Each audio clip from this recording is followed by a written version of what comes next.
A lot could be said about the utility of the human mind, for it has allowed us to conquer the world and set sail in pursuit of discovering new ones. With the power of cognition, our gift of imagination, we crafted tools, tamed fire, controlled nature, and built civilizations on whose graves we proudly rest upon today.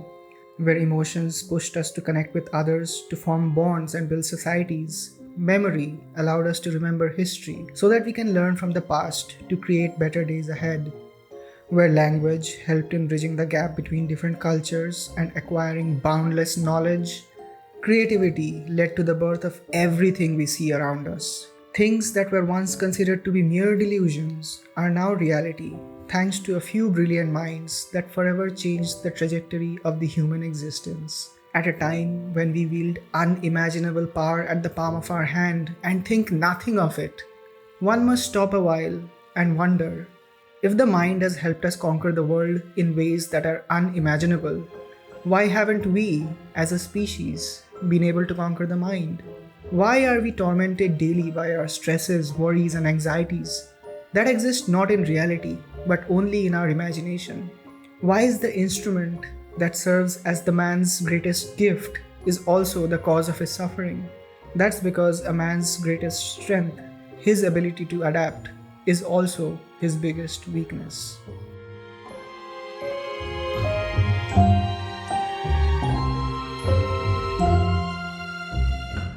From the moment you're born, your entire existence is shaped by your surroundings and the society you're born into.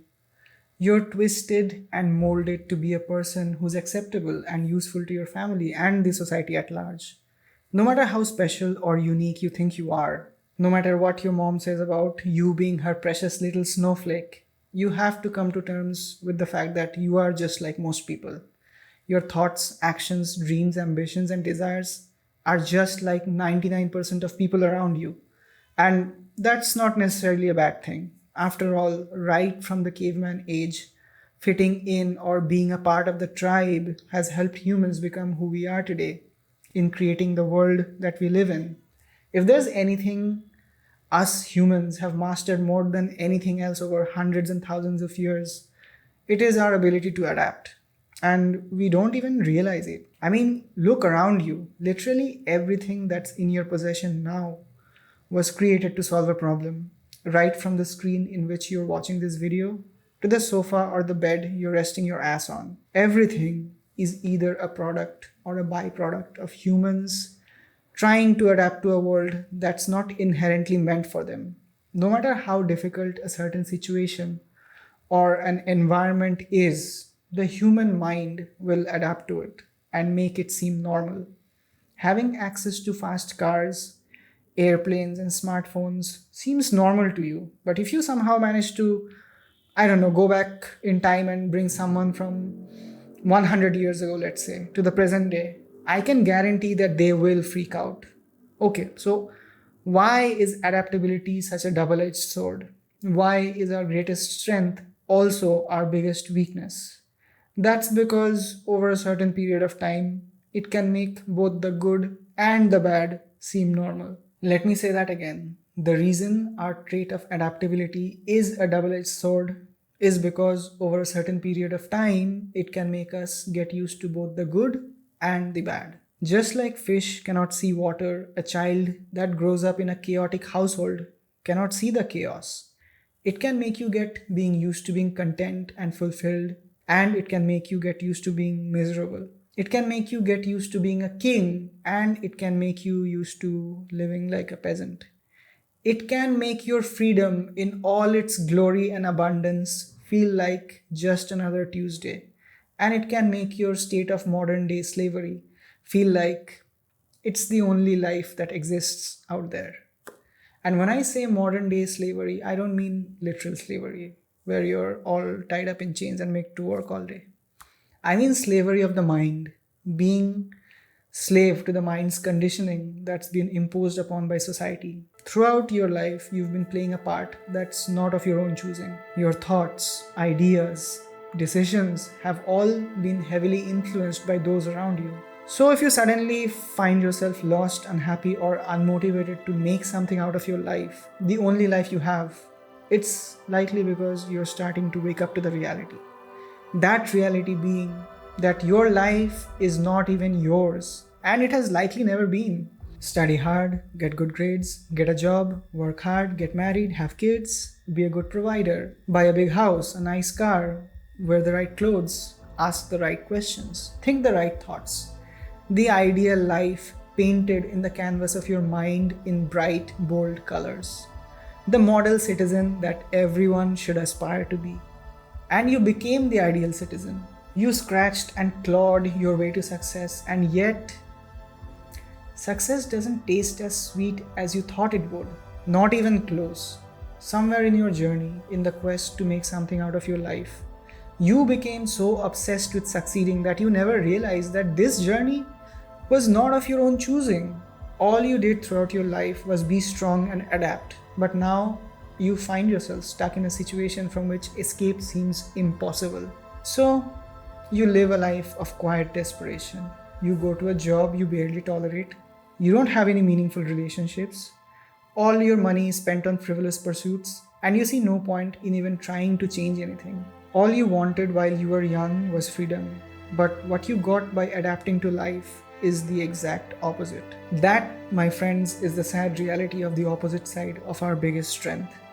Luckily, there's a way out of this situation. I wouldn't be making a video if there weren't.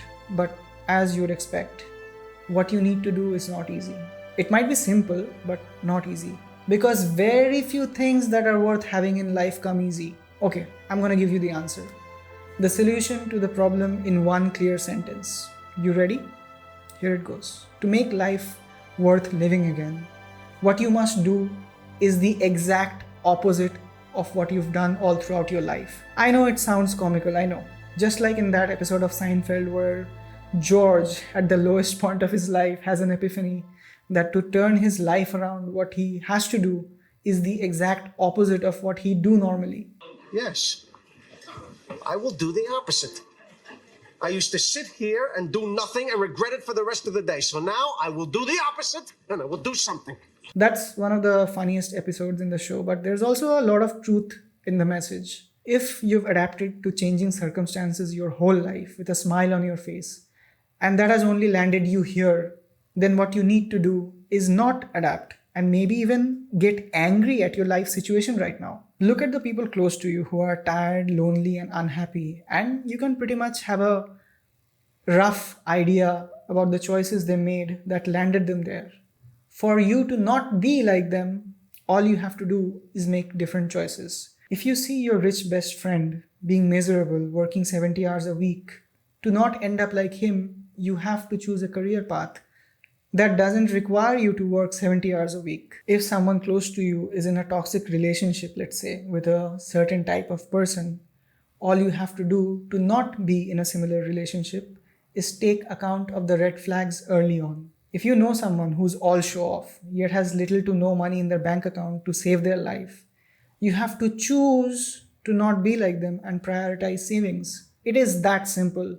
My guy, you have to learn from the mistakes of others because life isn't long enough for you to make all of them yourself. The biggest problem for most people is that they never quite really figure out what they want from life. So they exist in this sort of limbo where they do realize that their life isn't as good as it could be, but they're also too lazy, unmotivated, or confused to do anything about it. Or in the absolute worst case scenario, they simply stop caring and settle for good enough. A life like this is also a result of leading a life that's unexamined, where all a person experiences are different degrees of pain and pleasure.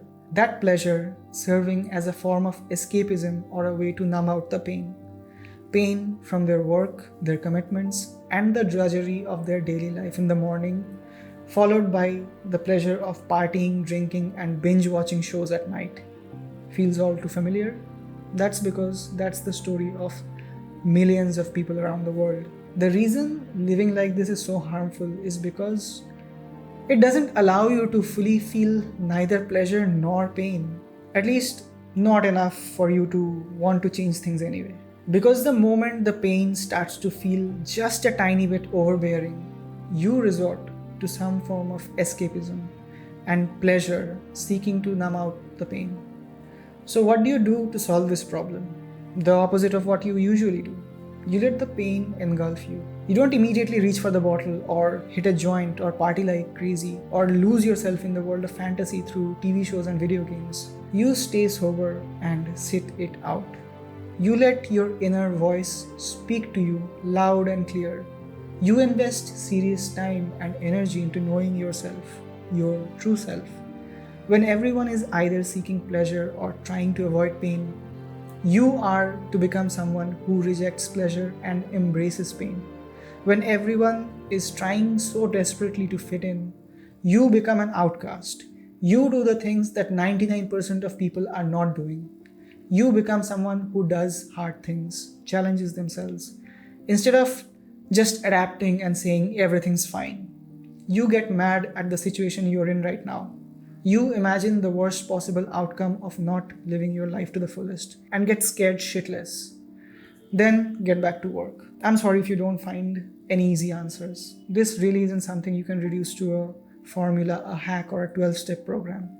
It's something you have to live through when the time comes. If you're unhappy in life, you don't need another vacation. You need work that you don't want to run away from. You don't need more money. You need work that gives you fulfillment. You don't need more friends and acquaintances. You need to know yourself better, because neither happiness nor peace can be found externally. They already exist within you. And I hate to admit this, but I do kind of feel like phony right now because I'm talking as if I've already attained what I'm preaching. I honestly haven't. But after a series of very unfortunate events in my life over the last 2 years or so, I think I can at least say that I'm on the path of recovery now. That I at least have some idea what truly matters and what doesn't. The best return you can possibly get on your investment is an investment in yourself. Invest in your health, mental and physical. Invest in knowing yourself, your true nature, your wants and desires. And after you've done all of that, maybe invest in other people who can walk by your side and you can accomplish great things together. Think about it. Like, comment, and subscribe. And send this video to a friend who might find it useful. I appreciate you all for sticking around till the end. See ya.